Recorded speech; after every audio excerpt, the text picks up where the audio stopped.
صحيت من النوم النهارده على خبر مش احسن حاجه. لقيت رسام هنا داخل بيقول لي انت اتحديتي ياسمين وعماله تحدي في الناس كلها، فانا قررت اتحداكي النهارده في الرسمه دي وهكسبك. فانا بصراحه خفت، مش هخبي عليكم، بس قلت ولو لازم اشارك في التحدي وهكسب يعني هكسب. طبعا اللي هيحدد الفايز في الرسمه دي هو عدد اللايكات، فيعني ارجوكوا ارجوكوا مش عايزه اخسر، ما ينفعش اخسر، لا ينفع عادي بس انا مش عايزه اخسر يعني صراحه. المهم احنا قلنا نصعب التحدي اكتر ونخلي اللي يكسب يجيب للتاني قلم.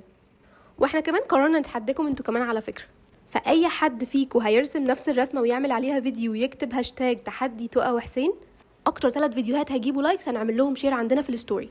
المهم بصراحة انا احترت في شعرها وحش جدا، وانا كنت عايزة اغير لها التسريحة بأي شكل، خلت لها شعرها قصير عشان انا من خلقي ضيق، وقررت اعمل لها خلفيه نص ونص. النص ده هيبقى ديكور كده زي ديكور على الحيطه، والنص التاني هيكون فرع شجره او اي حاجه، وفي الاخر قررت اعملها فرع شجره فراوله.